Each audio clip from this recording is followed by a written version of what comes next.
ओम नमो भगवते वासुदेवाय।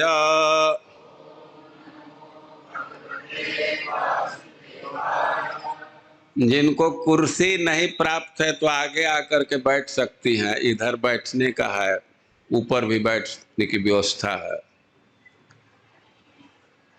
एतः परम स्त्रीत्वम अपास्त पेशलम निरस्त शौचम बत साधु कुरुवते जासाम गृहात् पुष्कर लोचन पति न जातु अपैति आहृति भी हृदय स्पृशन्। एतः परम स्त्रीत्वमपास्त पेशलम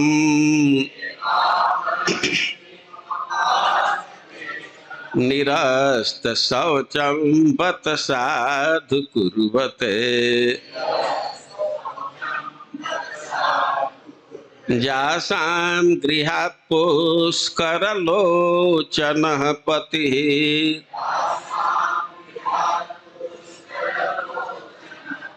न जातु पैत्याहृतिभिर्हृदि स्पृशन्।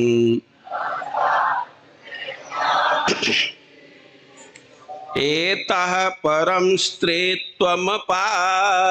पेशलम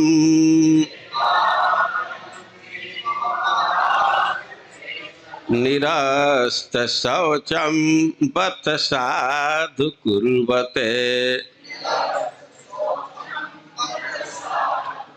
जासां गृहात् पुष्करलोचनः पतिर् न जातु पैत्याहृतिभिर्हृदि स्पृशन्। एतः परम स्त्रीत्वमपास्त पेशलम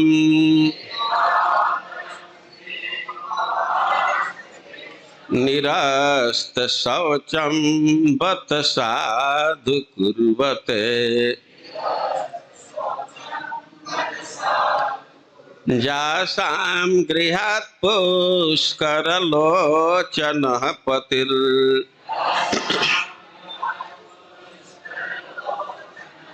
न जातु पैत्याहृतिभिर्हृदि स्पृशन्।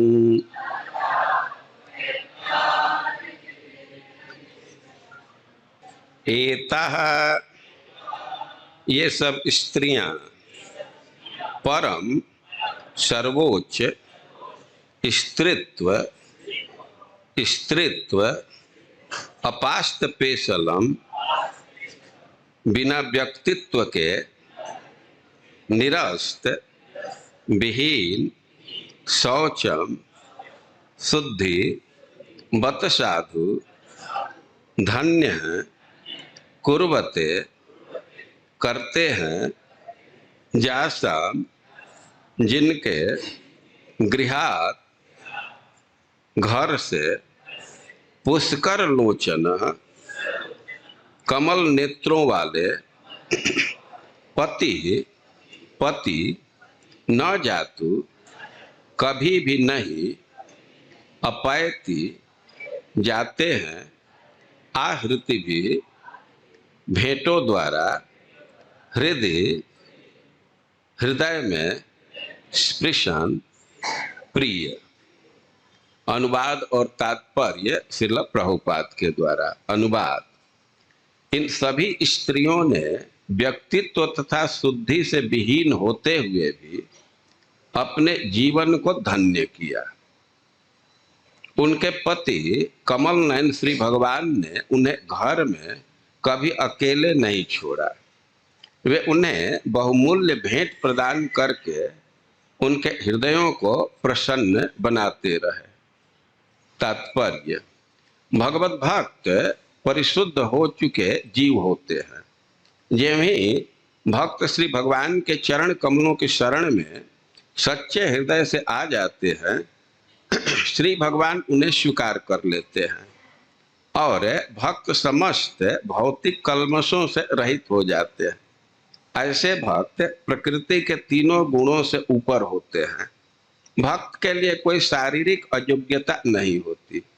जिस प्रकार गंगा जल में गंदे नाले का जल मिल जाने पर उसमें कोई गुणात्मक अंतर नहीं रह जाता। स्त्रियां, वैश्य तथा शूद्र अधिक बुद्धिमान नहीं होते, अतएव उनके लिए ईश्वर तत्व को समझ पाना या श्री भगवान की भक्ति में सेवा में लग पाना कठिन होता है। ये अधिक भौतिकतावादी होते हैं और इनसे भी कम किरात, हूण, आंध्र, पुलिंद, पुलकश, आभीर, कंक, जवन, खस इत्यादि होते हैं। किंतु यदि वे सब ठीक से भगवत भक्ति में लग जाए तो उन सबका भी उद्धार हो सकता है। श्री भगवान की सेवा में लगने पर उपाधियों की अपात्रता हट जाती है और वे शुद्ध आत्माओं के रूप में भगवत धाम में प्रवेश करने के अधिकारी बन जाते हैं। भौमासुर के चंगुल में फंसी बालाओं ने अपने उद्धार के लिए निष्ठापूर्वक भगवान श्री कृष्ण की प्रार्थना की थी और अपनी इस भक्ति और निष्ठा से वे तुरंत शुद्ध बन गई। अतएव भगवान ने उन्हें पत्नी के रूप में स्वीकार किया और उनके जीवन धन्य हो गए। उनका मान तब और भी बढ़ गया जब श्री भगवान ने उनके अत्यंत समर्पित पति के रूप में भूमिका निभाई। श्री भगवान अपनी 16,108 पत्नियों के साथ अनवरत रहते थे। उन्होंने अपने आप को 16,108 पूर्णांश में विस्तारित किया और इनमें से प्रत्येक साक्षात श्री भगवान थे, जो आदि पुरुष से तनिक भी भिन्न नहीं थे। श्रुति मंत्र पुष्टि करते हैं कि भगवान अपना विस्तार अनेक में कर सकते हैं। इतनी सारी पत्नियों के पति के रूप में वे उन सबको कठिन प्रयास करके भेंट देकर प्रसन्न करते थे। वे स्वर्ग से पारिजात वृक्ष ले आए और उसे अपनी प्रमुख रानियों में से एक सत्यभामा के महल में लगाया। अतएव यदि कोई चाहता है कि भगवान श्री कृष्ण उनके पति बने तो श्री भगवान ऐसी इच्छाएं पूर्ण रूपेण पूरी करते हैं। जगत गुरु श्रील प्रभुपाद की। हम लोग हस्तिनापुर के स्त्रियों के संजल्प को सुन रहे।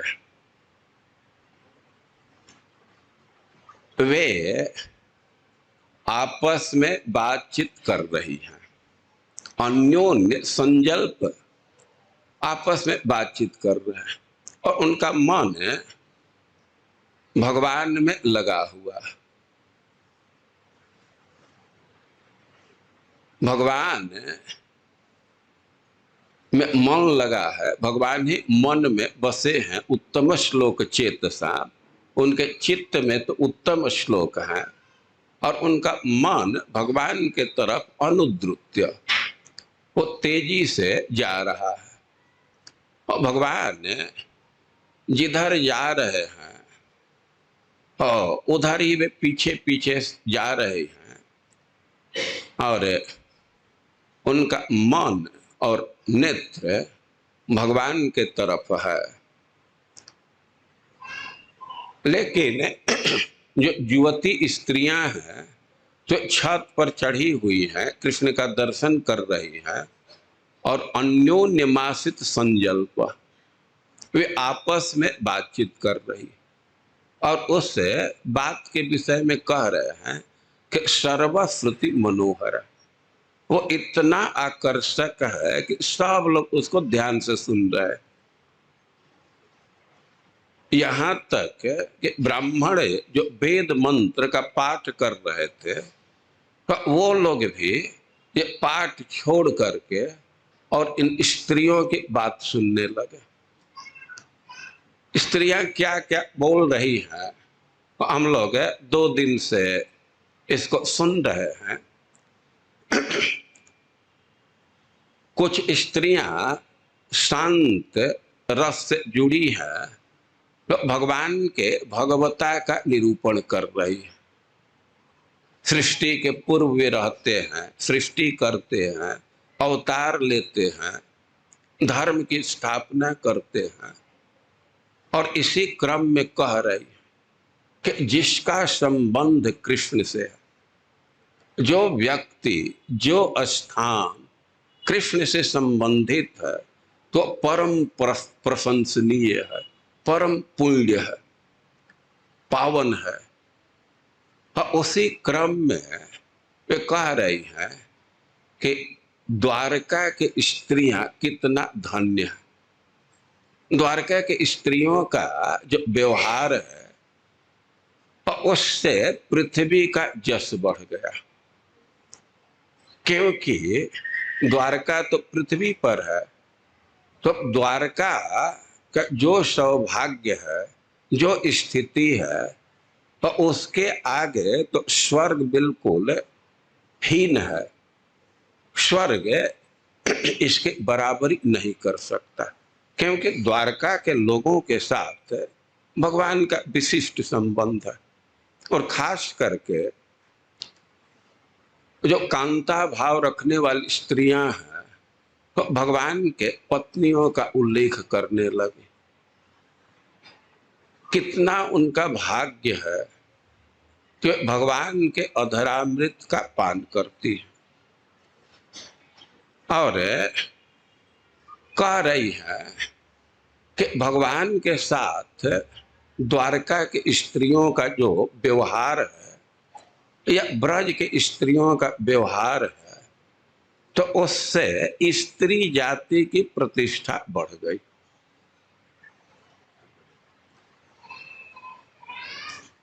तो भगवान के व्यवहार को दिखा रही है कि भगवान अपने पत्नियों के साथ ऐसा व्यवहार करते हैं कि उनका तो भाग्य है ही है, उनके व्यवहार के आधार से, व्यवहार के बल से स्त्री जाति का सम्मान बढ़ गया। तो वे कह रही हैं कि या बिरज शुल्के न हृता स्वयंवरे प्रमथ्य चैद्य प्रमुखानि सुस्मिड़। भगवान का उन स्त्रियों के साथ कैसा व्यवहार है, अपने पत्नियों के साथ कैसा व्यवहार है, वो कह रहे हैं कि एक तो अपने शक्ति के प्रदर्शन करके, अपने पौरुष के बल से उनको प्राप्त किए, या बीर्ज शुल्के न, अपना पराक्रम दिखा करके, और स्वयंवर में उनका अपहरण किया। प्रमथ्य चैद्य प्रमुखानि सुस्मिड़। रुक्मिणी जी के विवाह के घटना का उल्लेख कर रही है कि रुक्मिणी के स्वयंवर में तो बड़े बड़े बलिष्ठ राजा लोग आए थे, उसमें शिशुपाल प्रमुख था। कई एक राजा रुक्मिणी को प्राप्त करने के लिए आए थे, शिशुपाल तो बिल्कुल तैयारी के साथ आया था, लेकिन प्रमथ्य चैद्य प्रमुखान सुस्मिड़ हृता, भगवान इन बलशाली राजाओं को पराजित करके और रुक्मिणी का अपहरण किया। आप कथा जानते हैं, रुक्मिणी जी पत्र लिखी थी भगवान को, और बहुत व्याकुल थी कि बहुत समय नहीं है, जल्दी आकर के हमको अंगीकार कीजिए, यह अवसर मत दीजिए कि कोई दूसरा हमारा स्पर्श करे। रुक्मिणी जी का पत्र पा करके भगवान वहां उपस्थित हुए, और रुक्मिणी जी जब गौरी जी की पूजा करके लौट रहे थे, तो उनको रथ पर बैठा लिए, रथ पर बैठा करके और रथ द्वारका के लिए चलवा दिए। अब इस घटना को वहां उपस्थित राजा लोग देखे तो बड़े हल्ला करने लगे, ये तो यह देखो ये कितना अन्याय हो रहा है, धिक्कार है हमारे पौरुष का। अरे ये तो वैसे अन्याय हो रहा है कि जैसे सिंह का श्रृंगार, सिंह के शिकार को कोई सियार लेकर के भाग जाए। गोपर हृतम, ये क्षत्रियों का समाज है और एक गोप इस क्षत्रिय कन्या को लेकर के जा रहा है, ऐसा नहीं हो सकता, ये तो बहुत भारी अपमान है। जैसे सिंह का जो शिकार है सियार कैसे लेकर के जाएगा, और सब लोग सीना लेकर के टूट पड़े। लेकिन यादवों की सेना थी, भगवान तो अकेले गए थे लेकिन बलराम जी सेना लेकर के गए थे, और यादव लोग उनका संहार करने लगे। उसमें बड़े बड़े शक्तिशाली राजा थे, जरासंध खुद उपस्थित था, और सब लोग रुक्मिणी को वापस करना चाहते थे कि ऐसा नहीं हो सकता कि क्षत्रिय की कन्या को और हम लोगों के उपस्थिति में एक गोप, एक अहिर ले जाएगा, इसको हम लोग नहीं सह सकते। धिक्कार है हमारे पौरुष का कि ऐसी स्थिति आ गई। और सब अपना पूरा प्रयास किए, सारे शक्ति का उपयोग किए और यादव सेना पर आक्रमण कर दिए। जैसे यादव सेना पर आक्रमण किए तो रुक्मिणी जी खुद भयभीत हो गई, वे तो कांपने लगे। लेकिन भगवान आश्वासन दिए कि धैर्य रखो, बहुत देर नहीं लगेगा, तुम्हारे पक्ष के लोग विरोधियों को शांत कर देंगे। तो भगवान सबको परास्त करके और रुक्मिणी का अपहरण किए। जरासंध उस सभा में था, वो तो समझाने लगा शिशुपाल को। शिशुपाल तो बड़ा खिन्न हो गया था, और रुक्मिणी का भाई तो प्रतिज्ञा कर लिया था कि ऐसा नहीं हो सकता कि हमारे बहन को कोई गोप लेकर के चला जाएगा। लेकिन सफलता किसी को नहीं मिली। शिशुपाल तो बिल्कुल खिन्न हो गया, तो जरासंध समझाने लगा कि खेद मत कीजिए, अरे काल बलवान होता है। क्या आप सोचते हैं कि यादवों की सेना आपके सेना को परास्त कर दिया? ऐसा नहीं हो सकता, ये कोई बात ही नहीं है कि यादवों की सेना हम लोगों की सेना को हरा दे, ये तो एकदम संभव ही नहीं। तो भाई कैसे हार गए? लेकिन काल हरा दिया। समय बलवान होता है और समय बराबर नहीं होता है, समय बदलता रहता है। तो धैर्य रखिए, आज समय हम लोगों को पराजित किया है, किसी दिन विजय भी दिलाएगा। और कह रहा है कि हमारा केस जानते हैं ना, 17 बार मैं पराजित हुआ था ना, लेकिन धैर्य नहीं खोया। तो 18वीं बार क्या हुआ, मैं जीत गया ना। तो यह मत सोचिए कि यादव पराजित किए हैं, आप काल से पराजित हुए हैं, समय आपको पराजित किया है। और समय एक रस नहीं होता, उसकी निष्ठा नहीं है, बदलता रहता। तो जो समझावे कुछ भी करे, तो भगवान तो सबको परास्त करके और रुक्मिणी का हरण किए। और एक ही स्त्री की बात नहीं है, कई एक स्त्रियों का वे हरण जबरदस्ती किए अपने पौरुष के प्रभाव से। भगवान की एक पत्नी है जाम्बवती, और भगवान उसके पिता के साथ भिड़ गए थे और बहुत लड़ाई किया। लेकिन भगवान जब मुक्का मारे जोर से, तब उसको याद आ गया कि ना ना, ये तो आदमी नहीं हो सकता। तब अपने लड़की को भी दिया और रत्न को भी दिया। एक राजा थे नग्नजीत, तो उनके यहाँ 7 बैल थे, सांड थे, और बड़े ही दुर्दांत थे, उनको नाथना था। लेकिन भगवान गए और आसानी से नाथ करके उनको ले आए। तो कह रहे हैं कि अपना पौरुष दिखा करके वीर्य शुल्के न, अपने प्रभाव का मूल्य अदा करके उनको प्राप्त किए। और याशाहृता भौम बधे सहस्रश, और कह रहे हैं कि एक एक की बात नहीं है, नरकासुर का वध करके, भौमासुर का वध करके तो 16,108 कन्याओं का उद्धार किए, उनको प्राप्त किए। और उनके साथ भगवान का जो व्यवहार है, तो स्त्रियां, भगवान की पत्नियां स्त्री जाति की प्रतिष्ठा बढ़ा दी। बत साधु कुर्वत, वे क्या प्रतिष्ठा बढ़ा दी, कैसे प्रतिष्ठा बढ़ा दी? तो कह रहे कि एतः परम स्त्रीत्वमपास्त पेशलम।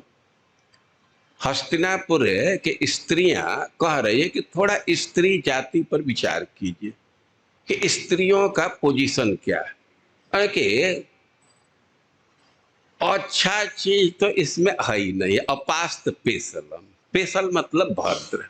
कहने का आशय है कि स्त्री का ऐसा व्यक्तित्व है कि वहां स्वतंत्रता का विधान ही नहीं है। स्त्री के लिए कभी भी स्वतंत्रता का विधान नहीं। अपास्त पेशल, उनके जीवन में स्वतंत्रता नहीं। बच्ची है तो विधान है कि पिता के अधीन रहना, सयानी हुई तो विधान है कि पति के अधीन रहना, और कदाचित पति से वियुक्त हो गई, भले ही वे बुद्धि हो, लेकिन वो विधान है कि अपने पुत्र के अधीन रहना होता है।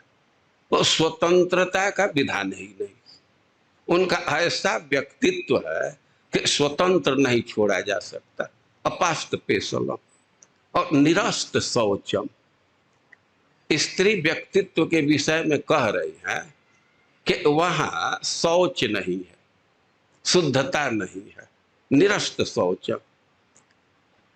स्त्रियों का ऐसा व्यक्तित्व है कि वहां अशुद्धि आ ही जाता है, शुद्धि से रहित है। अब इस बात को आप समझ सकते हैं कि उनके शरीर का बनावट ऐसा है, शरीर के लेवल पर देखे और फिर भी पुरुष के अपेक्षा वे अशुद्ध रहती। देखिए, कोई भी युवक है, युवती है, तो युवक भी अशुद्ध होते हैं, लेकिन वे स्नान किए शुद्ध हो जाते। उनके शुद्धता में बहुत समय नहीं लगता है। अशुद्ध होते हैं, स्नान किए शुद्ध हो गए, लेकिन स्त्री के साथ ऐसा नहीं। अब वो अशुद्ध हुई तो स्नान करने से शुद्ध नहीं हो जाएगी, शुद्ध होने में उसको 2-4 दिन जरूर लगेगा। तो कह रहे हैं कि निरस्त शौचम, शौच नहीं। स्त्री के अंगों का बनावट ऐसा है कि मूत्र त्याग करने में भी अशुद्धि की संभावना बनी रहती। पुरुष से शरीर से बनावट उनका भिन्न है, और केवल शरीर की ही बात नहीं है, उनका चेतना भी ऐसा है, उनकी मानसिकता ऐसी है कि वहां भी अशुद्धि का बहुत संभावना। देखिए, एक बार की घटना है कि देवता और दैत्य समुद्र मंथन किए अमृत के लिए। वो अमृत प्राप्त हुआ, लेकिन ज्यों ही धन्वंतरी भगवान अमृत का कलश लेकर के उपस्थित हुए, तो दैत्य लोग तरसा अहरत उसको झपट करके छीन लिए। झपट करके छीने, एक तो देवता को एकदम वंचित कर दिए। देवता लोग भी उतना ही प्रयास किए थे, लेकिन फल उपस्थित हुआ तो अपने हाथ में ले लिए। तो पहले तो देवताओं को आउट किया, अब इसके बाद दैत्यों में ही झगड़ा होने लगा। उनमें यूनिटी नहीं थी, अहम पूर्वम अहम पूर्वम। अब लड़ने लगे कि मैं पहले पीऊंगा, मैं पीऊंगा। अब जो बलवान थे वे छीन करके भागने लगे, और दैत्यों में भी जो कमजोर थे तो अब तो उनको लगा कि अब हमारे हाथ में नहीं आना है। तब वे आंदोलन चालू किया, अरे भाई ये अन्याय हो रहा है, सबको मिलना चाहिए। देवता भी प्रयास किए हैं, तो उनको देवताओं की चिंता नहीं थी। अब इस सिद्धांत को मान रहे थे कि देवताओं को बांटा जाएगा, सबको बांटा जाएगा तो हम लोगों का भी नंबर आ जाएगा। तो हल्ला करने लगे। अब भगवान विचार करने लगे कि दैत्य लोग पी लेंगे अमृत तो बहुत भारी अनर्थ होगा। दैत्यों का अमृत पीना सांप के दूध पीने जैसा। सुनते हैं कि सांप को दूध पिलाइए तो उनका विष और बढ़ जाता है और खतरनाक हो जाएंगे। तो दैत्य लोग तो ऐसे ही अत्याचार करते रहते हैं। अब अमृत पी करके इनका बल बढ़ जाएगा तो कितना उत्पात करेंगे। तो भगवान सोचे कि अमृत तो देवताओं को पिलाना है, लेकिन उपाय क्या किया जाए, कैसे देवताओं को प्रदान किया जाए। तो भगवान सोचे कि अब इसके लिए तो भाई झूठ कपट करना ही पड़ेगा, झूठ बोलना पड़ेगा, कपट करना पड़ेगा। तो भगवान सोचे कि झूठ बोलने के लिए, कपट करने के लिए तो स्त्री शरीर बड़ा उचित है। स्त्री शरीर में ये बहुत स्वाभाविक है। तो यही विचार करके वे मोहिनी रूप धारण कर लिए, तो स्त्री का रूप धारण कर लिए। तो उनका व्यक्तित्व तो ऐसा है कि स्वाभाविक झूठ कपट है। देखिए, एक दो उदाहरण से इस बात को समझ सकते हैं। साधारण स्त्रियों की बात तो दूर है, जो सबसे श्रेष्ठ स्त्री मानी जाती, पतिव्रताओं में जो सिरमौर मारी जाती है, तो उनके व्यक्तित्व पर थोड़ा विचार कीजिए। देखिए, हम लोग एक दिन सीता जी का उल्लेख किए थे। सीता जी को जब ही पता चला कि भगवान वन में जाने वाले हैं, तो वे तो विचार करने लगे कि हमको भी वन में जाना है। जब हमारे पति जाएंगे तो हम भी जाएंगे। चलन चहत बन जीवन साथु, कि सुकृति सन हुई है साथु।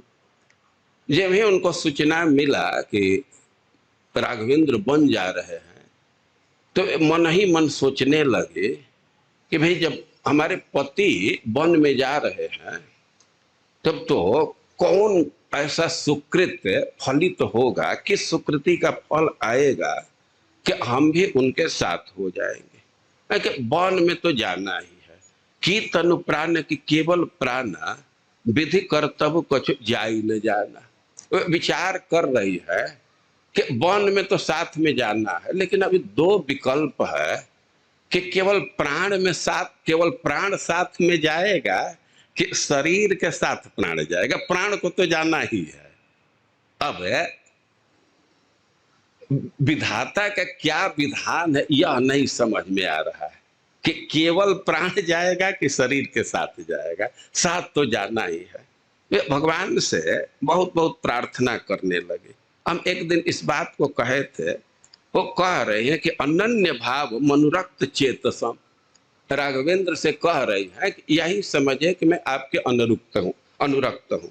हमारा मन कहीं दूसरी जगह नया है, और त्वया वियुक्ता मरणाय निश्चितम। यदि आप हमारा त्याग कर देंगे, आपसे वियुक्त हो जाएंगे, तो मरना निश्चित है। नयस्व माम साधु कुरुस्व याचना। हमारी मांग को आप स्वीकार कीजिए, हमको साथ ले चलिए, और नातः मयाते गुरुता भविष्यति। एक बात बहुत महत्वपूर्ण कह रही है कि यह चिंता मत कीजिए कि हमारे चलते आप पर कोई बोझ बढ़ेगा, हम आपके लिए भार नहीं बनेंगे। और कई एक श्लोकों में कही है कि हम आपके चरणों का दर्शन कर लूंगे, उसी में हमें परम तृप्ति है। हमें किसी प्रकार की सुविधा नहीं चाहिए, जैसे आप रहेंगे बस आपके चरणों का दर्शन करने से तो हम पूरा तृप्त रहेंगे। वे साफ साफ कहे कि हमारा कोई डिमांड नहीं है, हम आप पर भार एकदम नहीं बनेंगे। भगवान लेकर के गए, लेकिन अब सीता जी के विषय में थोड़ा देखिए कि क्या परिवर्तन हो गया। एक नकली मृग को देख करके, नकली सोना को देख करके मन बदल गया। क्या क्या सोच रही थी, लेकिन कपट मृग मतलब नकली सोना, और जो ही उनके दृष्टि पथ में आया, वे गई थी पूजा के लिए फूल तोड़ने के लिए, और फूल तोड़ रही थी, वो तो कपट मृग था, उसको तो असाइनमेंट दिया गया था, तो इधर उधर भाग रहा था और बार बार सीता जी के सामने जा रहा था कि एक बार दृष्टि पड़ जाए। अब ज्यों ही सीता जी की दृष्टि पड़ी तो अब फूल चुनना बंद। भगवान को बुलाए, लक्ष्मण जी को बुलाए और सीधा सीधा कहे कि अब दूसरा विकल्प नहीं, यह मृग हमको चाहिए। अब भगवान की क्या परिस्थिति है इस पर कुछ विचार नहीं, ये मृग हमको चाहिए। और विकल्प दो ही है कि या तो इसको जीवित पकड़ लाइए, नहीं तो मार करके, इतना स्वतंत्रता है, लेकिन और कोई दूसरा विकल्प नहीं है। और कोई कह सकता था कि आप वन में आई हैं, मृग की क्या जरूरत है। मानो भगवान कहे तो कहते हैं कि क्या जीवन भर वन में ही रहेंगे, अयोध्या नहीं लौटना है। यदि जीवित पकड़ करके लाएंगे तो हम लोगों का दरबार का शोभा बढ़ाएगा, और जीवित नहीं लाते हैं, मार करके लाते हैं, तो हम लोग इसके चर्म पर बैठ करके बात करेंगे, एक साथ बैठेंगे इसी पर, तो इसको लाना है। अब तो भगवान क्या करे, गए।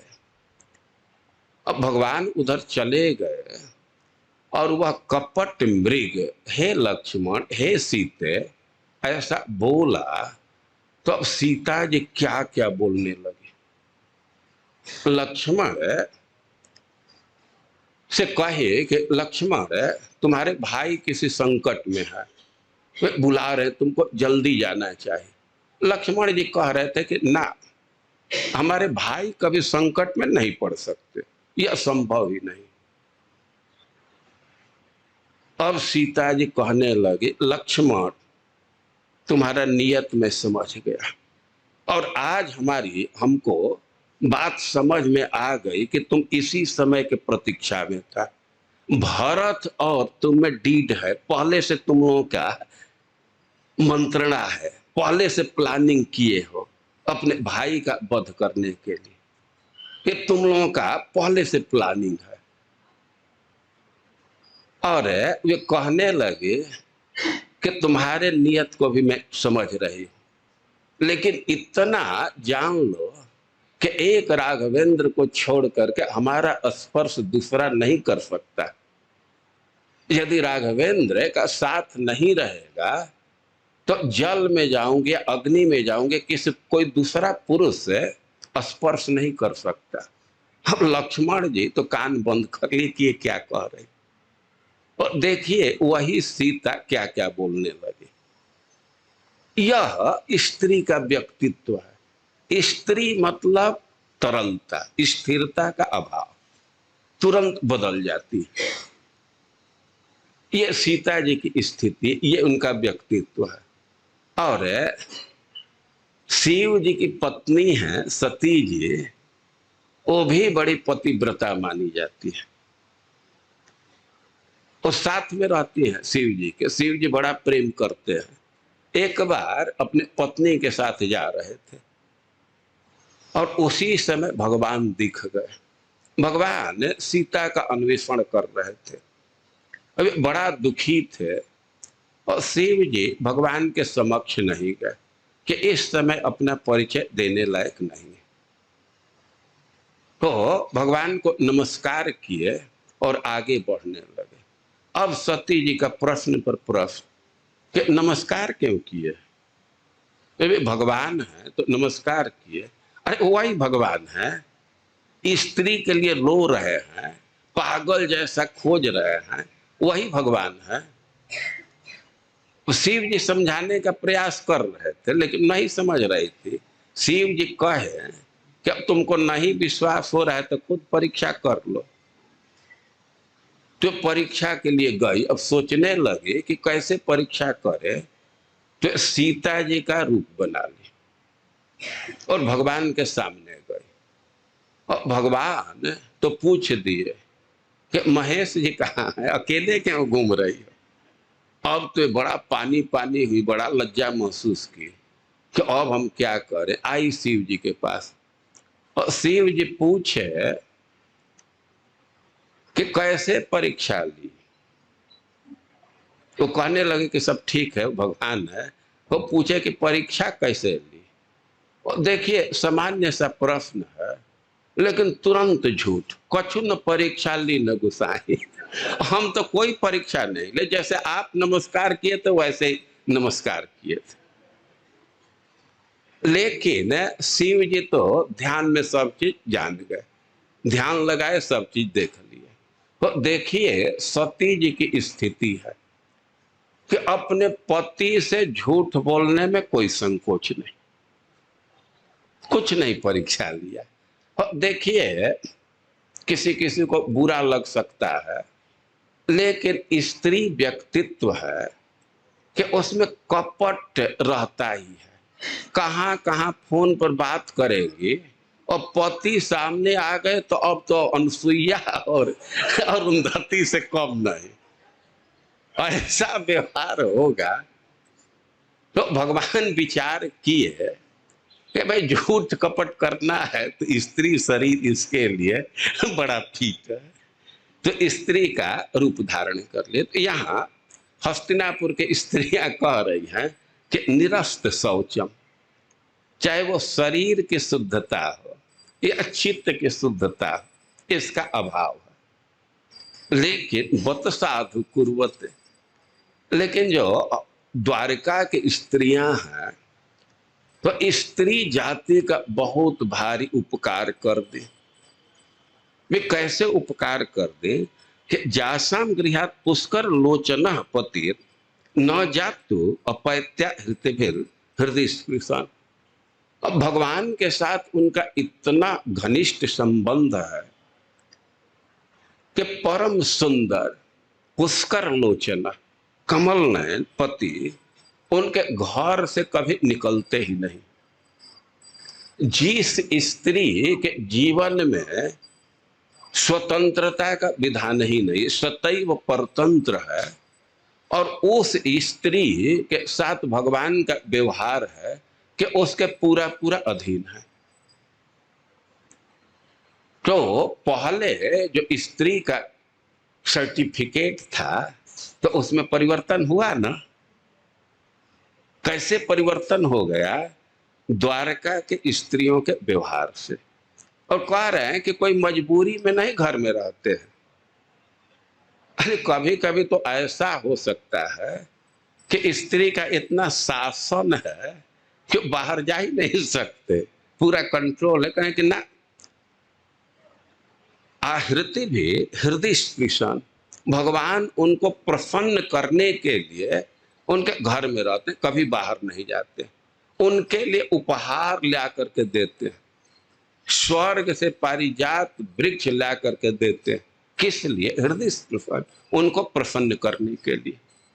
तो जिन स्त्रियों को यह माना जाता है कि वे अपवित्र हैं और उनमें स्वतंत्रता नहीं है, लेकिन स्त्रियों का ही ऐसा व्यवहार है कि भगवान उनके अधीन है, उनसे प्रेम करते, उनको प्रसन्न करने के लिए सक्रिय रहते, तो इस व्यवहार से स्त्री जाति की प्रतिष्ठा बढ़ गई। और अब ब्रज की स्त्रियों को ग्रहण किया जाए तब तो भक्त समाज में स्त्रियों का ही सबसे ऊंचा स्थान है। उनकी ऐसी भक्ति है, भगवान की ऐसी सेवा है कि वही आदर्श है। नारद जी भक्ति सूत्र लिखे और भक्त के आदर्श के रूप में स्थापित किए, यथा ब्रज गोपिका ना। भक्त अनेक हैं, अनेक शुद्ध भक्त हैं, भगवान के प्रेमी हैं, लेकिन सबसे ऊपर स्थान है ब्रज के गोपियों का। उसका बराबरी कोई नहीं कर सकता। जिसे स्त्रियों को माना जाता है कि अपवित्र रहती हैं और उनका व्यक्तित्व है, लेकिन जो संसार का सबसे बड़ा विद्वान है, जिसके विषय में भगवान खुद कहते हैं कि बुद्धि में अणु मात्र भी हमसे कम नहीं है, भगवान जिसे मंत्रणा लेते हैं, जो स्वर्ग से पढ़ करके आया है, और वह ब्रज के स्त्रियों के समक्ष जाता है, उनके भक्ति को देखता है तो बोलता है, वंदे नंद ब्रज स्त्रीणाम पाद रेणु मभिक्षुण स। हम तो निरंतर ये ब्रज के, नंद ब्रज के स्त्रियों के चरण धूलि का नमन कर रहा। वे क्यों ऐसा कर रहे हैं, क्या उनकी विशेषता है? तो अनेक विशेषता है, लेकिन एक बात कह रहे हैं कि जासम हरिकथोद्गीतम पुनाति भुवनत्रयम। जो इन्होंने गीत गाई है, भगवान के विषय में बोली है, तो उसका प्रभाव है पुनाति भुवनत्रयम, वो तीनों लोकों को पवित्र करने वाला है। तो एक तरफ तो स्त्री व्यक्तित्व का सर्टिफिकेट है, प्रमाण है कि निरस्त शौचम, वे अपवित्र है, लेकिन जो हस्तिना द्वारका की स्त्रियां हैं या ब्रज की स्त्रियां हैं, तो उनके व्यवहार से स्थापित हो गया कि पुनाति भुवनत्रयम, उनका गीत सारे संसार को पवित्र करने वाला, त्रिभुवन को पवित्र करने वाला। तो भगवान के साथ इनका जो संबंध है, वह इससे स्त्री जाति की प्रतिष्ठा बढ़ गई, उनकी समानता कोई नहीं कर सकता। और इस प्रकार हस्तिनापुर की स्त्रियां बोल रही हैं, तो कह रहे हैं कि एवं विधा गदंती नाम सगिरहपुर जोशिता निरीक्षणेना अभिनंदन सस्मितेन ययौ हरि। स्त्रियां ऊपर से छत पर चढ़ करके आपस में बात कर रही हैं, कह रहे हैं कि भगवान भी उस बात को सुन रहे थे। देखिए, द्वारका की स्त्रियों के विषय में जो कहा जा रहा है, ब्रज के स्त्रियों के विषय में कहा जा रहा है कि ब्रज की स्त्रियां जिस अधरामृत का स्मरण करके आनंद मूर्छित हो जाती हैं, तो इस बात को सब लोग सुन रहे हैं, कोई छिपी हुई बात नहीं, सब लोग सुन रहे हैं, भगवान भी सुन रहे हैं। भगवान जब इन स्त्रियों का बात सुने तो कह रहे कि निरीक्षणेनाभिनंदन सस्मितेन ययौ हरि। भगवान स्त्रियों के बात का अनुमोदन किए। अनुमोदन दो तरह से किए। जो शांत रति की स्त्रियां थी, भगवान के भगवता का वर्णन कर रही थी, तो उनके तरफ वे खूब ध्यान से देखे, नितराम इक्षणेन, उनके तरफ आंख गड़का करके देख रहे हैं, बड़ी स्नेह भरी दृष्टि से देख रहे हैं, अनुग्रह के दृष्टि से देख रहे हैं, और अपने दृष्टि से ही उनका अभिनंदन कर रहे हैं, उनके बातों का समर्थन कर रहे हैं, अनुमोदन कर रहे हैं, दृष्टि से अनुमोदन कर रहे हैं। यह नहीं सोचना चाहिए कि दृष्टि से कैसे कोई अनुमोदन कर देगा, दृष्टि से कई एक भाव को व्यक्त कर दिया जाता है, और कम से कम जो मित्रता है, प्रेम है या द्वेष है, तो इसको तो बहुत आसानी से व्यक्ति अपने दृष्टि से व्यक्त कर देता है। और यही भाव नहीं, अनेक भाव को दृष्टि से व्यक्त कर दिया जाता है। जब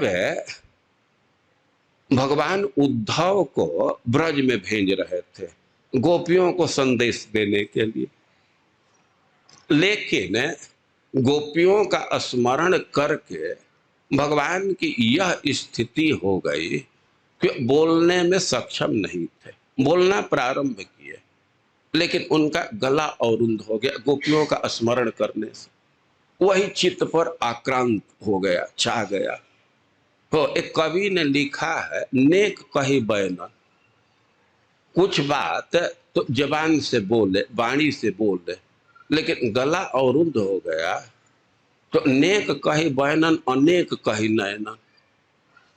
अपने जबान से वचन से तो कुछ ही बात कहे, लेकिन अपने दृष्टि से अनेक बात कह दी। और रही सही कही हिचकनी से।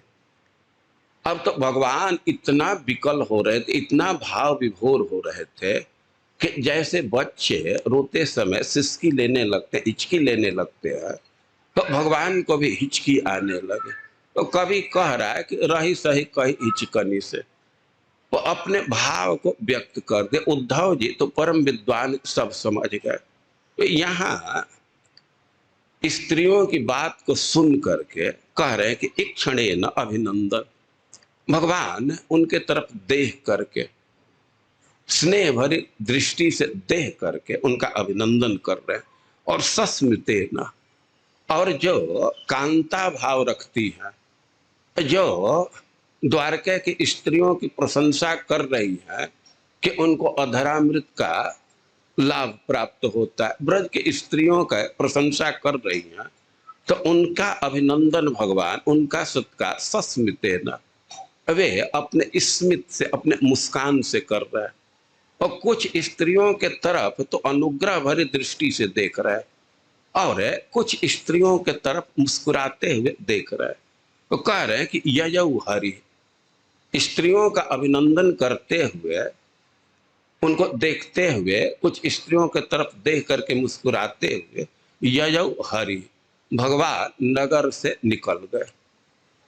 अब वर्णन सुने कि वे रथ पर बैठे थे और स्त्रियां फूल बरसा रही हैं, बोल रही हैं। तो अब स्त्रियों के वचन का अभिनंदन करते हुए ययौ हरि, ये भगवान वहां से प्रस्थान किए, हस्तिनापुर से प्रस्थान किए, नगर से प्रस्थान किए। स्त्रियों की स्थिति है कि तमनु द्रुत चेतस, चित्त तो उधर ही धावित हो रहा था, लेकिन खास करके अब भगवान के मुस्कान को देखी, यह भगवान अपने मुस्कान से उनके चित्त का हरण कर लिए। जिस स्त्री की दृष्टि भगवान के मुस्कुराते हुए चेहरे पर पड़ी, तो अब उसका मन उसके हाथ में नहीं था, वो तो भगवान के साथ ही चला गया। तो इस अर्थ में हरि शब्द का प्रयोग कर रहे हैं। हरि का मुख्य अर्थ है कि जो मन का हरण करने वाला। चैतन्य महाप्रभु कहते हैं कि हरि र अनंत अर्थ दुई मुख्यतः। हरि शब्द का तो अनंत अर्थ है, लेकिन दो प्रधान है। कौन कौन? सर्व अमंगल हरे और प्रेम दिया हरे मन। सब प्रकार के अमंगल का जो हरण करने वाले उसको हरि कहते हैं, और अपना प्रेम दे करके जो मन का हरण करने वाला है उसको हरि कहते हैं। तो इसी अर्थ में सुत गोस्वामी कहते हैं कि मुस्कुराते हुए उनके तरफ देखे और उनका मन हरण करके नगर से निकल गए। अब भगवान की यात्रा का वर्णन कर रहे हैं कि यजात शत्रु प्रतनाम गोपिथाय मधुद्विष परेभ्य संकित स्नेहात प्रयुक्त चतुरंगणे। अजात शत्रु महाराज युधिष्ठिर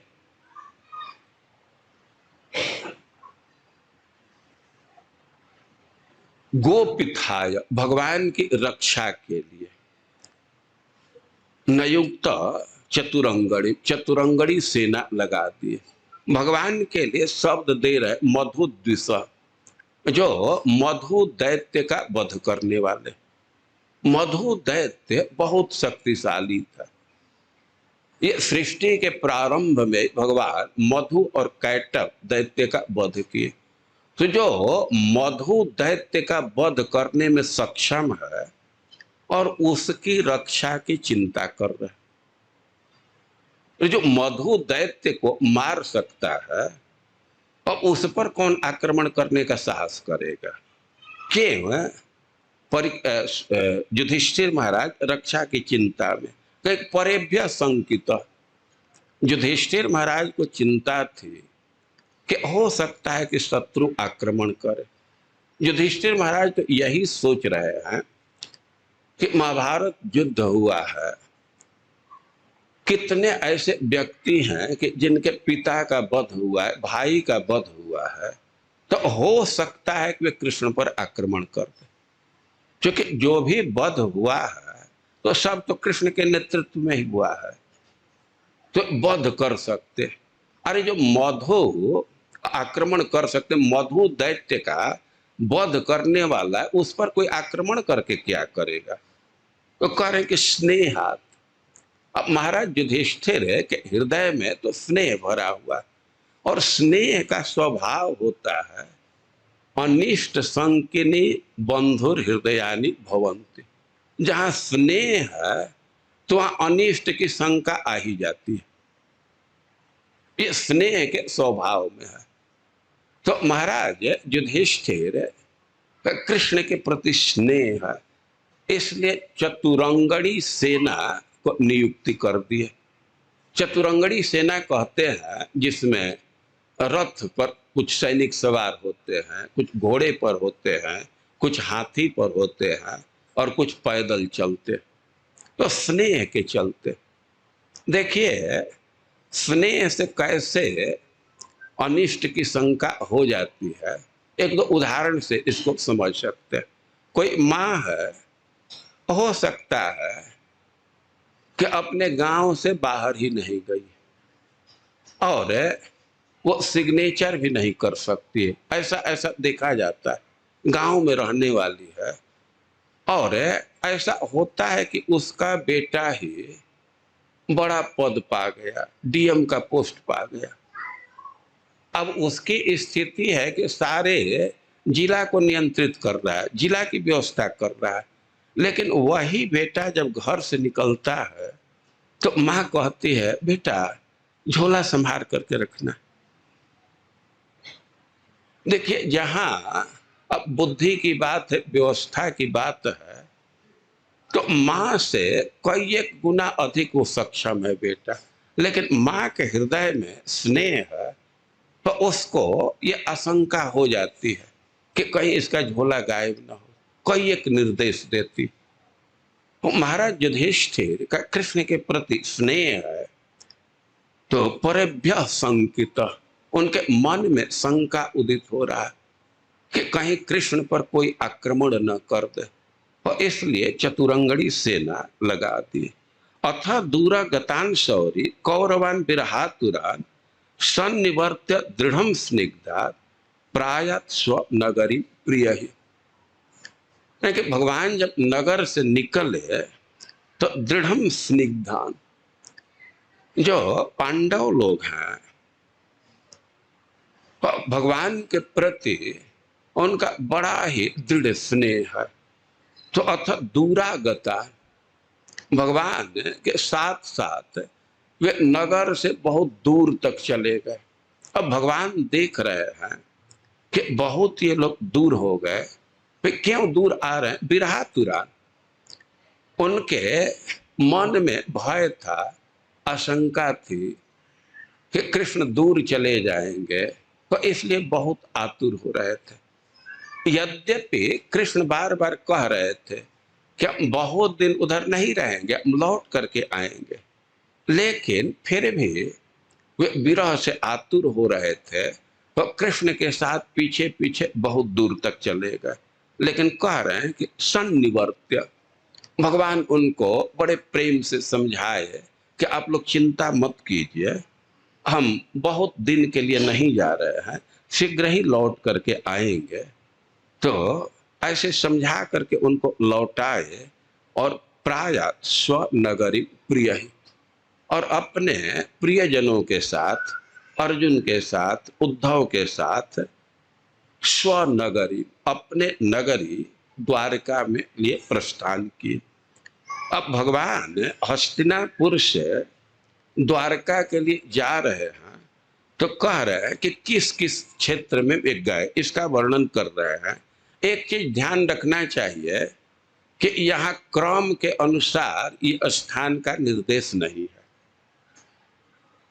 और यहाँ ध्यान रखना चाहिए कि जिस दिन कथा प्रारंभ हो रही थी, तो हम लोगों के मंदिर के जो सह अध्यक्ष है, को प्रेसिडेंट है, वे कह रहे थे कि भगवान तो हस्तिनापुर से द्वारका जाएंगे, लेकिन उनको मथुरा से होकर के जाना चाहिए। तो जैसे वे निमंत्रण दे रहे थे, वैसे ही भगवान के अनेक प्रेमी उनको निमंत्रण दिए। जैसे हम लोगों के प्रेसिडेंट निमंत्रण दे रहे थे कि भगवान द्वारका जा ही रहे हैं, तो मथुरा से, वृंदावन से होकर के जाना चाहिए। तो कह रहे कुरुजांगल पांचालन सूरसेनन सजामुनान ब्रह्मावर्तम कुरुक्षेत्रम मत्स्यान सारस्वतान अथ। भगवान हस्तिनापुर से प्रस्थान कर रहे हैं। हस्तिनापुर का मतलब है मेरठ, और उनको जाना है द्वारिका। तो द्वारिका अहमदाबाद से आगे जामनगर और कौन स्थान है, नजदीक में शहर है, बड़ा शहर है। तो भगवान को मेरठ से जामनगर द्वारका जाना है, लेकिन अब निकले हस्तिनापुर से तो कुरु प्रदेश में गए, जांगल प्रदेश में गए और पांचाल देश में गए। ये कुरु और जांगल सटे हुए क्षेत्र है। एक क्षेत्र को कुरु कहते हैं, उसी के अंतर्गत कुरुक्षेत्र है, और एक को जांगल क्षेत्र कहते हैं। तो ये इंद्रप्रस्थ से, दिल्ली से उत्तर और पश्चिम दिशा में है। और कुरु क्षेत्र में, कुरु प्रदेश में गए, जांगल प्रदेश में गए और पंचाल प्रदेश में गए। पंचाल मतलब पंजाब। मेरठ से भगवान निकले, जाना है कुरु द्वारका, लेकिन पंचाल पंजाब गए, चंडीगढ़ तक गए। और सूरसेन सजामुना, वे सूरसेन प्रदेश में गए। आप श्रीमद् भागवतम में पढ़ते हैं कि जब यादवों का संहार हो गया, कुछ बचे, तो अपना राजधानी मथुरा बनाए और बुबुझे सूरसेनांश्च, वे माथुरान सूरसेनांश्च, मथुरा जनपद और सुरसेन प्रदेश के राजा बने। तो ऐसा विचार है कि मथुरा माथुर क्षेत्र है और आगरा सूरसेन प्रदेश है। तो भगवान द्वारका जा रहे हैं तो आगरा साइड में है, और जामुना जो जमुना के निकटवर्ती क्षेत्र है, मथुरा इत्यादि, यहाँ भी आए। ब्रह्मावर्तम, ब्रह्मावर्त कहते हैं गंगा और जमुना के बीच का जो क्षेत्र है, मतलब कानपुर साइड। कुरुक्षेत्र ये कुरु प्रदेश में है। मत्स्यान, मत्स्य क्षेत्र दरभंगा साइड को कहते हैं। बिहार बंगाल का जो बॉर्डर है, ये मत्स्य क्षेत्र है। मछली के प्रधानता से मत्स्य क्षेत्र कहते हैं। और सारस्वतान, जो सरस्वती के तट पर क्षेत्र है, तो उधर भी भगवान गए। सरस्वती जी का आयाम तो लंबा है, विस्तार लंबा है। तो प्रयागराज में संगम है, और प्रयागराज तक सारस्वत क्षेत्र है। और नैमिषारण्य या प्रयागराज जहां तक गए हों, तो कह रहे हैं कि मरुधन्व मतिक्रम्य सौवीरा भीरयो परान आनर्तान भार्गवोपागात श्रांत बाहो मनाग्विभु। वे मरु और धन क्षेत्र का अतिक्रमण करते हुए, मरु क्षेत्र उसको कहते हैं जहां जल का अभाव है, राजस्थान मरु क्षेत्र है, और धन्व कहते हैं जहां पानी का अभाव है, निरोधक जहां जल है ही नहीं है, अति अभाव है तो उसको मरु क्षेत्र कहते हैं, और जहां कम जल है, अल्प उदक, तो उसको धन्व कहते हैं। तो मरु मतलब राजस्थान और धन्व मतलब मध्य प्रदेश। तो इसका अतिक्रमण करके, इसको पार करके सौबीर और आभीर देश का अतिक्रमण करके, यह गुजरात में है, सौबीर और आभीर, और कह रहे हैं कि आनर्तान, अनर्थ देश जो द्वारका है, तो उपागात वहां पहुंचे। श्रांत बाहु मनाग विभु, भगवान जब है अनर्थ देश में पहुंचे, द्वारका के नजदीक पहुंचे, तो थोड़े थोड़े उनके घोड़े भी थक गए। और भगवान के यात्रा का क्षेत्र देख रहे हैं ना, उधर पंजाब तक और इधर प्रयाग और दरभंगा तक, मिथिला तक और इधर तो राजस्थान, मध्य प्रदेश, गुजरात। और भगवान को द्वारका जाना है तो इतना भ्रमण क्यों करने लगे? देखिए उसका कारण है, और हम लोगों के जो प्रेसिडेंट है कहे तो बड़ा रेलिवेंट बात है। भगवान जब जा रहे हैं तो तत्र तत्र तत्र हरि प्रत्युत प्रत्युत प्रद्युत प्रत्युद्यतारहण सायं भेजे दिशाम पाश्चात गविष्टो गाम गतस्तदा। भगवान जहां जा रहे थे तो वहां के जो निवासी थे तो भेंट अर्पित करते थे, उद्यत होकर के, तैयार होकर के, और भगवान को गिफ्ट देते थे जिस रास्ते से जा रहे थे। और कुछ लोग तो भगवान को भेंट अर्पित कर रहे थे, और कुछ दूर क्षेत्र वाले हैं जो भगवान के रूट से, रास्ते से दूर के हैं, वे भी भेंट लेकर के आते थे और भगवान से प्रार्थना करते थे, कह रहे रथ पर बैठे ही हैं तो थोड़ा हमारे गांव तक भी चल चलिए, हमारे नगर को भी पवित्र कर दीजिए। और भगवान के तो स्वभाव में है कि अपने प्रेमी भक्तों की उपेक्षा नहीं कर सकते।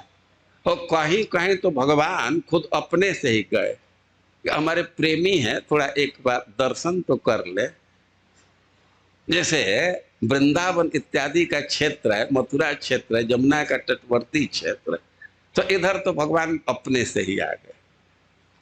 और कई एक लोग हैं कि वे भेंट देते थे और प्रार्थना करते थे कि अब निकले ही हैं तो थोड़ा हमारे क्षेत्र में भी चरण पड़ जाए, तो भगवान उनके प्रार्थना को स्वीकार करके और उस क्षेत्र में भी गए। भगवान यात्रा पर निकले हैं तो बहुत त्वरा में नहीं है, अपने सारे भक्तों का ध्यान रख रहे हैं। तो आप देख सकते हैं कि कितना कितना दूर होते गए, हरियाणा, पंजाब, यूपी, बिहार, मध्य प्रदेश, राजस्थान, इसके बाद गुजरात में पहुंचे। तो कह रहे हैं कि सायं भेजे दिशम पाश्चात। यद्यपि यह एक दिन की यात्रा नहीं है, जो भगवान के प्रेमी भक्त आते थे तो उनसे आग्रह करते थे कि हम लोग बहुत दिन नहीं रोकेंगे, केवल एक दिन के लिए चलिए। तो भगवान कई एक दिन रुकते गए। अब कह रहे हैं कि जब सायं भेजे दिशम पाश्चात गविष्टो गाम गतस्तदा। अब ये भगवान द्वारका के नजदीक पहुंचे तो कह रहे हैं कि उस समय संध्या हो गया। गविष्टम गाम गत, ये सूर्य जो स्वर्ग में रहते हैं, ये जो किरण से युक्त हैं, तो वे गाम गत, वे समुद्र में गिर गए, पृथ्वी पर आ गए, मतलब संध्या का काल है। भगवान वैसे भी रथ को संध्या के समय रोक देते थे संध्या करने के लिए। तो करें कि सायं भेजे दिशम पाश्चात गविष्ठो गाम गतस्तदा। द्वारका के नजदीक पहुंचे तो संध्या हो गया और घोड़े भी थोड़े थोड़े थक गए थे।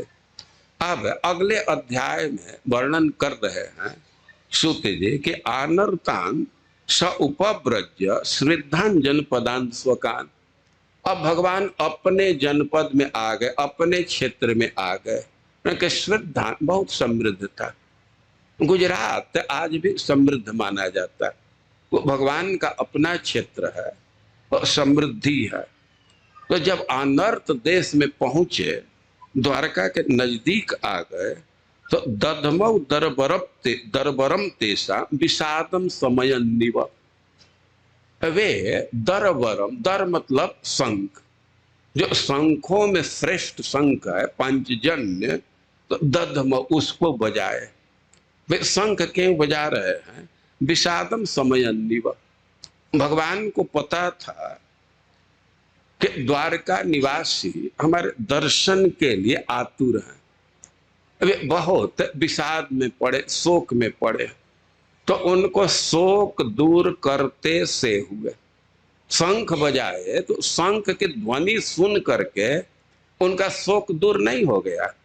जब तक कृष्ण का दर्शन नहीं होगा तब तक उनका शोक दूर होने वाला नहीं है।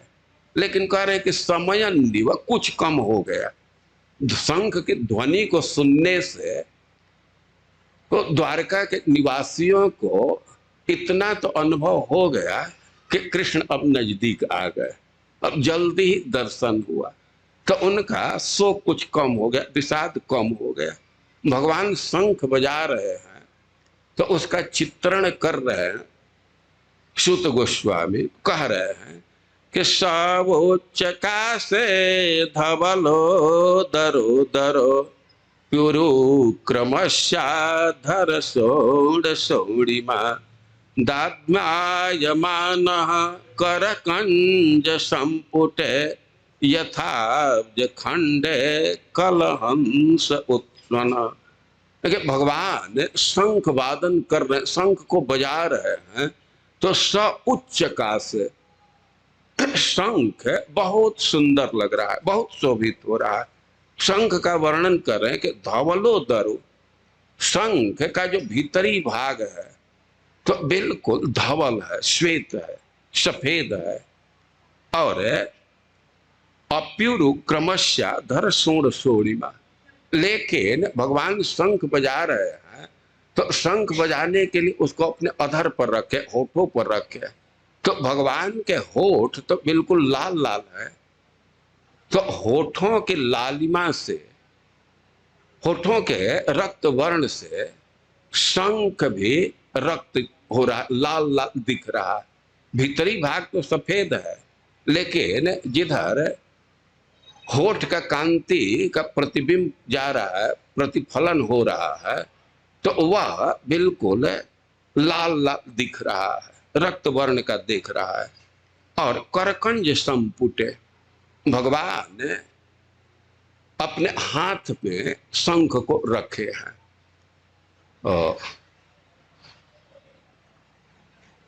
हाथ पर रखे हैं, तो हाथ का जो तलवा है तो इसमें भी लालिमा है, तो इसका भी प्रभाव शंख पर आ रहा है।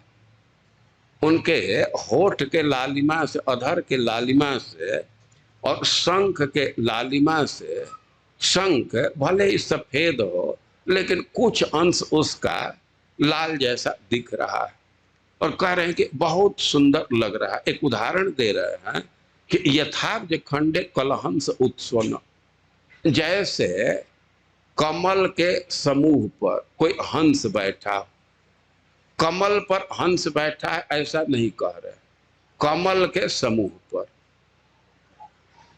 अब्ज संडे या अब्द खंडे, ये कमल का समूह इसलिए कह रहे हैं कि भगवान चतुर्भुज रूप से शंख वादन कर रहे हैं, चारों हाथों का उपयोग शंख को बजाने में कर रहे हैं, और इसलिए भगवान के हाथ तो कमल के समान है, लेकिन 4 हाथ होने से कह रहे हैं कि अब्ज खंड अब्ज संड, मानो कमल के समूह पर कोई हंस बैठा और वह गा रहा हो, वह आवाज कर रहा।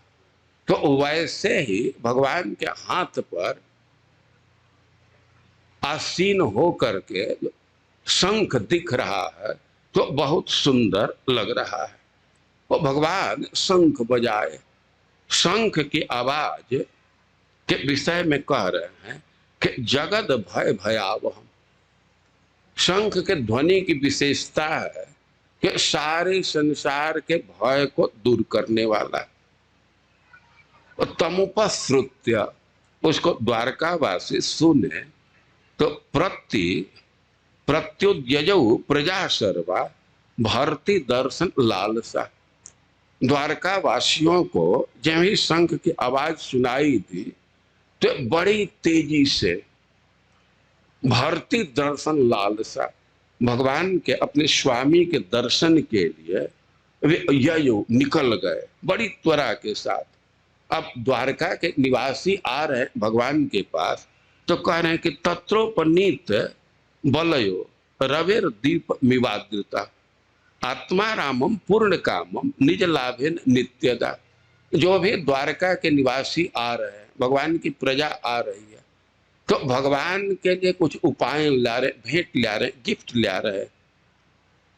भगवान को गिफ्ट की क्या जरूरत है? आत्मा रामम, भगवान तो अपने में रमण करने वाले, उनको बाहर से किसी वस्तु की आवश्यकता नहीं है। पूर्ण कामम, उनके मन में कोई कामना नहीं है। निज लाभे नित्यता, अपने ही आनंद से पूर्ण रहते, किसी प्रकार का कोई अभाव नहीं। लेकिन फिर भी द्वारका के निवासी जो भी आ रहा है, तो उपनीत बलय, वे उपहार लेकर के आ रहे। सुत गोस्वामी कह रहे हैं कि रवेर दीप मिवाद्रित, भगवान को उपहार प्रदान करना वैसे ही है जैसे सूर्य को दीपक प्रदान करना। सूर्य में इतना प्रकाश है कि उसको दीपक की आवश्यकता नहीं है, लेकिन फिर भी सूर्य भगवान की पूजा करते हैं तो उनको भी दीपक दिखाते हैं। तो ठीक वैसे ही अब भगवान की कोई आवश्यकता नहीं है, ये तो अपने आनंद से परिपूर्ण है, आत्मतुष्ट है। लेकिन द्वारका की प्रजा लोग आ रहे हैं तो उपाय लेकर के, भेंट लेकर के आ रहे हैं। प्रत्युत फुल्ल मुखा, और वे बहुत प्रसन्न है, उनका मुख बिल्कुल खिला हुआ है और प्रोचु हर्ष गदगदया गिरा। उनको इतनी प्रसन्नता है कि प्रसन्नता के मारे अश्रु निकल रहे, अश्रु का कुछ हिस्सा कंठ में जा रहा है, तो उनकी वाणी गदगद हो रही है। तो ऐसे प्रसन्न मुख से, गदगद वाणी से प्रोचु वे बोलने लगे। पितरम सर्व सुहृदम अवितारक अवितारम विवार्भका। वे उदाहरण दे रहे हैं कि जैसे कोई बच्चा है, कोई बालक है, तो अपने पिता से टूटी वाणी में बात करता है, कोई कोई वाक्य स्पष्ट नहीं हो रहा है, फिर भी अपने पिता से कुछ बोलता है। वैसे ही द्वारका के निवासी भगवान की स्तुति कर रहे हैं, उनसे बोल रहे हैं। पितरम सर्व सुहृदम, वे पिता हैं, सबके सखा है, सबके हितैषी हैं। तो द्वारका के निवासी भगवान के यहाँ आकर के और भगवान से बोलने लगे। तो बोल रहे हैं, नतास्मते नाथ सदांघ्रि पंकजम विरिंच वैरिंच सुरेंद्र वंदितम परायणम क्षेममिहेच्छतां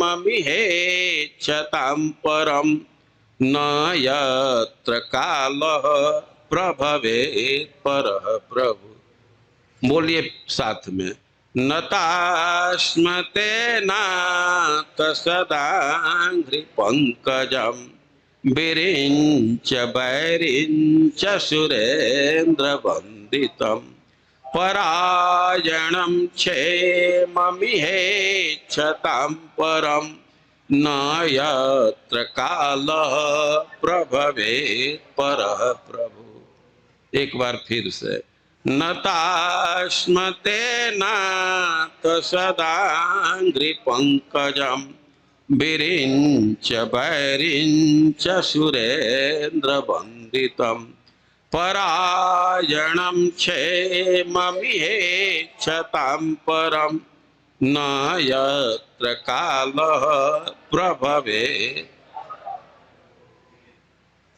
जैसे कोई बालक है अपने पिता से बात करता है, तो कोई कोई कह सकता है फिर भी कोई बालक है अपने पिता की आता है उनसे बोलता है, तो बालक के मन में तो कामना है कि पिता हमारे रक्षा करते हैं और इसलिए बात करता है।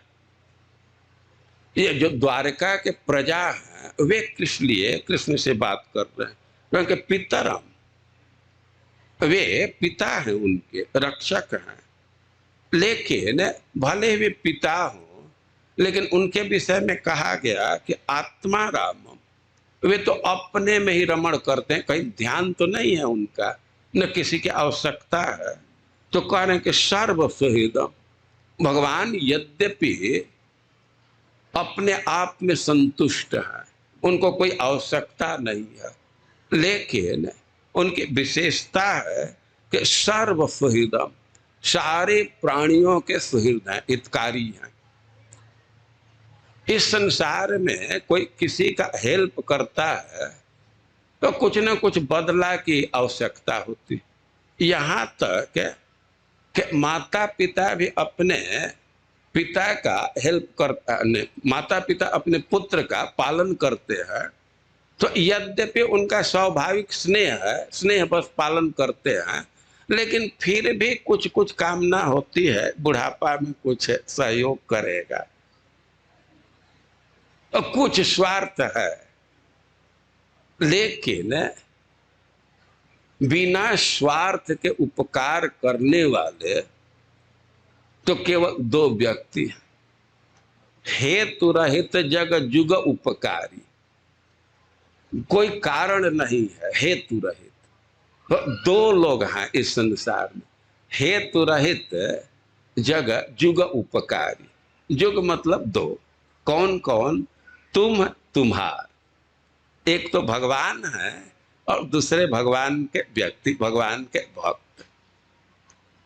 तो भगवान भी सबकी रक्षा करते हैं, वे सबके सुहृद हैं, हितैषी हैं। तो प्रजा आ करके सबसे पहले कह रहे हैं कि नतास्मते नाथ सदांघ्रि पंकजम, हे नाथ, हे स्वामी, हे हमारे रक्षक, हम आपके चरण कमल में नतमस्तक हैं। भाई हमारे चरण कमल में क्यों नतमस्तक हो रहे हो? तो कह रहे हैं कि परम, क्योंकि सबसे श्रेष्ठ आपका चरण कमल ही है, सबसे श्रेष्ठ यह है। अरे कैसे पता चल रहा है कि सबसे श्रेष्ठ है? तो कह रहे हैं कि विरिंच वैरिंच सुरेंद्र वंदितम, जीवों में सबसे श्रेष्ठ ब्रह्मा जी हैं, वो ब्रह्मा जी भी इसकी वंदना करते हैं। और वैरिंच, ब्रह्मा के जो पुत्र हैं शनकादि, वे भी वंदना करते। और देवता नहीं, देवताओं में जो श्रेष्ठ है इंद्र हैं, तो वे भी वंदना करते। तो सब लोग इसकी वंदना कर रहे हैं। सबसे जो श्रेष्ठ लोग हैं तो वे वंदना करें, वे प्रणाम कर रहे हैं। तो निश्चित रूप से सबसे ऊंचा स्थान इसी का, सबसे श्रेष्ठ आपका चरण कमल है।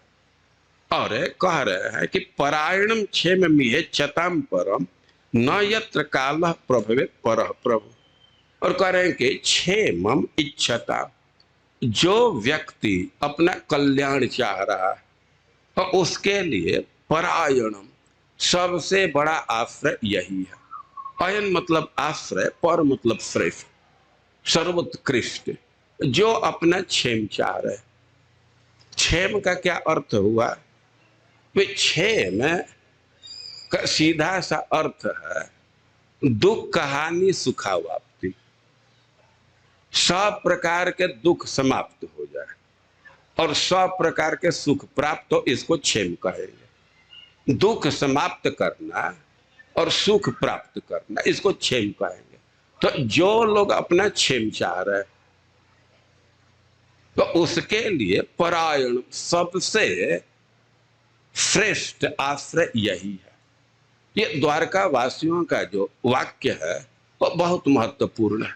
सब लोग अपना क्षेम चाह रहे हैं। ये क्षेम का अर्थ है कि चारों पुरुषार्थ, फिर मनुष्य के लिए तो यही उपलब्धि है ना, अर्थ धर्म का मोक्ष। तो कोई भी कोई पुरुषार्थ चाह रहा है तो उसके लिए सबसे बड़ा आश्रय आपके चरण कमल है। परायणम क्षेम यच्छताम पर, अब इससे बड़ा कोई आश्रय नहीं है। क्षेम के जो इच्छुक हैं, ऐसा कहा गया है महाभारत में कि यावै साधन संपत्ति पुरुषार्थ चतुष्टय। इस संसार में देखा जाता है कि चार पुरुषार्थ प्राप्त करने के लिए कुछ साधन की आवश्यकता होती है। और वे कुछ प्राप्त करना चाहते हैं तो उसके लिए कुछ साधन चाहिए ना। साबुन चाह रहे, थोड़ा पैसा चाहिए, मिठाई चाह रहे, पैसा चाहिए। तो उसी तरह स्वर्ग चाह रहे हैं तो यज्ञ करना पड़ेगा। मोक्ष चाह रहे हैं तो वैराग्य धारण करना पड़ेगा। तो ये चार पुरुषार्थ हैं, तो इसके साधन बतलाए गए।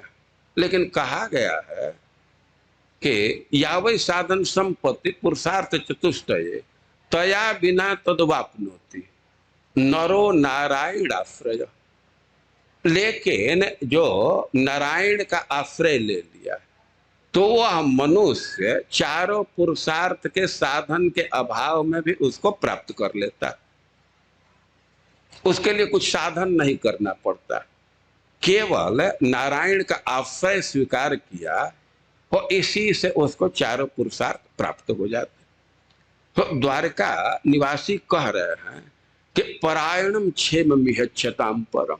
जो लोग अपना कल्याण चाहते, दुख का नाश चाहते, सुख प्राप्त करना चाहते, तो सबसे श्रेष्ठ आश्रय यही है। यह स्थापित बात है। आप ध्रुव की कथा जानते हैं। उत्तानपाद सुरुचि के पुत्र को, जिसका नाम उत्तम था, गोद में लेकर के उसका सहला रहे थे, लालन कर रहे थे।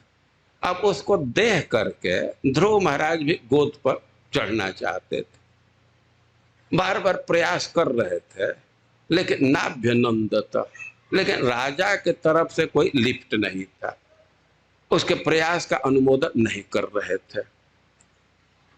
रानी जो उत्तम की मां थी, सुरुचि इसको देख रही थी। तथा चिकीर्षमाणम तम, वो देख रहे थे कि ध्रुव बार बार चढ़ना चाह रहा है, और इसको देख करके आई और बोली कि बेटा तुम राज सिंहासन नहीं प्राप्त कर सकते। ध्रुव कह सकते हैं कि क्यों नहीं, मैं तो राजा का पुत्र हूं। कि तुम ठीक है राजा के पुत्र हो, नृपार्भक, ये मानते हो कि तुम राजा के पुत्र हो, लेकिन रानी के पुत्र नहीं। राज सिंहासन पर रानी का पुत्र पड़ चढ़ेगा। तो बालों से नात्मानम अन्य स्त्री गर्भ संवृतम, तुम बच्चा हो और तुमको यह पता नहीं है कि दूसरी स्त्री के गर्भ से तुम जन्म लिया, इसीलिए इस दुर्लभ मनोरथ में तुम्हारी इच्छा है। लेकिन राजा का पुत्र होने से इस सिंहासन को तुम नहीं प्राप्त कर सकते, रानी का पुत्र होना। और वास्तव में तुम्हें इच्छा है सिंहासन प्राप्त करने के लिए, तो तपसा आराध्य पुरुषम, तुम तपस्या करो, भगवान को प्रसन्न करो, और आत्मान में गर्भे साधय, भगवान प्रसन्न हो जाए तो अपने को मेरे गर्भ में लाओ। यदिच्छ से नृपासनम, यदि तुम राजा का आसन चाहते, शेर से महाति गर्विता, वो बहुत घमंड में थी, ईर्ष्या के साथ बोल रही। ध्रुव यद्यपि बालक हैं, लेकिन इतना समझ गए कि हमारी माँ को है बतला रही, कह रही है कि तुम दूसरे मेरे गर्भ से जन्म नहीं लिए हो, तो इतना तो जरूर है कि अपने से हमारे माँ को है बतला रही। ध्रुव को बड़ा दुख लगा। राजा सुन रहे थे लेकिन सन्नवाचक, कुछ बोल नहीं रहे थे। और ध्रुव को बड़ा क्रोध आया अपने माँ का अपमान सुन करके। वे वहां से निकल गए और बड़े क्रोध में निकले। ऐसे सांस ले रहे थे कि मानो किसी सांप पर डंडा का प्रहार किया। और ध्रुव तो अपने माँ के पास जा रहे थे, लेकिन माँ को पहले इस घटना की जानकारी हो गई। वो दासियां थी, वे जा करके ध्रुव से पहले ही सुनीति को बतला दे कि तुम्हारे पुत्र के साथ ऐसा ऐसा हुआ। अब सुनीति तो उसके विषय में कह रहे हैं कि सोत्सर्ज धैर्य बिललाप, वो तो धैर्य का त्याग करके उसके धैर्य का बांध टूट गया और बिललाप, वो तो बिलाप करने लगी, रोने लगी। और कह रहे हैं कि उसके ऐसी स्थिति हो गई कि दाव लतेव बाला, जैसे जंगल में आग लग जाए और कोई कोमल लता है वो झुलस जाए, वैसे वो झुलस गई। लेकिन ध्रुव जब वहां पहुंचे तो प्रथम वाक्य बोल रहे मां मंगलम तात परेशु मनसा। उसके मन में विचार आ रहा था कि ध्रुव क्रोध में है, कुछ अपकार करने के लिए योजना कर सकता है, तो सलाह दे रही है कि ना बेटा ऐसा मत सोचो। और स्वत से जो धैर्य, उसका धैर्य टूट गया, इसका क्या आशय। देखिए उस घर में उसका भी अपमान हो रहा था। वो ज्येष्ठ पत्नी थी, लेकिन राजा पत्नी क्या दासी के समान भी व्यवहार नहीं करता था, लेकिन फिर भी उसको सह रही थी। क्यों सह रही थी कि उसके मन में यह विचार बसा था कि हमारा बेटा ज्येष्ठ है, बड़ा बेटा है, तो एक दिन हमारा बेटा राजा बनेगा। अब इस विचार को पोष करके अपने दुख को सह लेती थी। अब माँ का हृदय में स्नेह है इस विचार से कि एक दिन हमारा राजा पुत्र बने, हमारा बेटा राजा बनेगा, तो इससे उसको इतनी प्रसन्नता थी कि अपने दुख को सह लेती थी, उस पर नहीं विचार की। लेकिन आज यह अनुभव करने लगे कि हमारे बेटे का भी अपमान हो रहा, तो उसका धैर्य समाप्त हो गया। वे रोने लगे, बहुत बहुत बात कही। उसमें कहे कि आतिष्ठ तत्तात विमत्सर, तुम बेटा तुम्हारी सौतेली माँ जो उचित बात कहे उसका आचरण करो। वे उचित बात क्या है, अनुचित बात क्या है। तो तुम्हें राज्य की इच्छा है तो भगवान की आराधना करो, ये तो उचित बात है। लेकिन यह जो कह रही है कि राज्य प्राप्ति के लिए तुम अपने को मेरे कोख में लाओ, मेरे गर्भ में लाओ, ये तो अनुचित बात है। भगवान प्रसन्न हो जाएंगे तो उनको इतना पावर नहीं है कि राज्य दे देंगे, उनको सुरुचि का सहायता लेना पड़ेगा। तो करे कि जो उचित बात है उसका आचरण करो। आतिष्ठ तत्ताथ विमत्सरम, तो उसको स्वीकार करो। और कहे कि निज भाव भावित, निज धर्म भावित, मन शुद्ध करके भगवान की भक्ति करो, वही तुम्हारे इच्छा को पूर्ण करेंगे। और सिद्धांत दे रहे कि तुम्हारे पितामह प्रपितामह भगवान की भक्ति करके ही राज्य प्राप्त किए। और इसके साथ कह रही है कि नान्यम ततः पद्म पलाश लोचना, दुख छिदम ते मृगयामि कंचन, तुम्हारे दुख का छेदन करने वाले एक कमल नयन को छोड़ करके दूसरे को नहीं देख रहे। अरे क्यों, बहुत सारे शक्तिशाली लोग हैं, वो कह रहे हैं कि यो मृग्यते हस्त गृहीत पद्मया इतर ही विविज्ञ मारया। अरे साक्षात लक्ष्मी जी उन्हीं चरणों का अन्वेषण करती। जैसे कोई दीपक लेकर के किसी वस्तु को खोज करे, वैसे मानो कमल दीप स्थानीय है, वे भगवान के चरणों की खोज करते, अन्वेषण कर रही। और लक्ष्मी जी की क्या पोजीशन है, इतर ही विविज्ञ मारया। जो दूसरे देवी देवता हैं तो वे तो लक्ष्मी जी का अन्वेषण करें, सब लक्ष्मी जी के पीछे है। जैसा मैं एक दिन कहा था, जस्यास वीक्षण कृतन्य सूर प्रयास, सारे देवी देवता तो चाहते हैं कि लक्ष्मी जी हम पर अनुग्रह करें, और वही लक्ष्मी जी भगवान के चरणों का अन्वेषण कर रही हैं, तो भगवान को छोड़ करके अब दूसरा तुम्हारे दुख को दूर करने वाला नहीं है। तो कह रहे हैं द्वारिका के प्रजा लोग कि परायणम क्षेम मिहेच्छताम परम, जो सब प्रकार का सुख चाहते हैं और सब प्रकार के दुख से दूर रहना चाहते हैं, तो उसके लिए सबसे श्रेष्ठ स्थान है आपका चरण कमल। न यत्र काल प्रभवित पर प्रभु, इसका एक लक्षण दे रहे हैं कि जहां काल का प्रभाव नहीं। काल इतना प्रबल है कि इससे बाहर कोई नहीं है, इससे बाहर कोई नहीं है। यहां तक पर प्रभु ब्रह्मा जी हैं, वो अपने से कह रहे हैं कि जस्माद विभेम्य, हम तो काल से डर करके आपके चरण का आश्रय लेते हैं। यद्यपि वो अपना पोजीशन बतला रहे हैं, अध्यासित सकल लोक नमस्कृतम यद, हमको ऐसा पद प्राप्त है कि सब लोग इसको नमस्कार करते हैं, और पद बहुत लंबे अवधि के लिए द्विपरार्ध धिष्णम, इसकी अवधि 2 परार्ध की है, लेकिन फिर भी मैं काल से भयभीत होकर के इस पर विजय प्राप्त करने के लिए तेपे तपो, हम तो तपस्या करते रहते हैं। तो कह रहे हैं द्वारका के निवासी कि जो सबको नियंत्रित रखता है, उसका भी प्रभाव आपके चरण कमल में नहीं।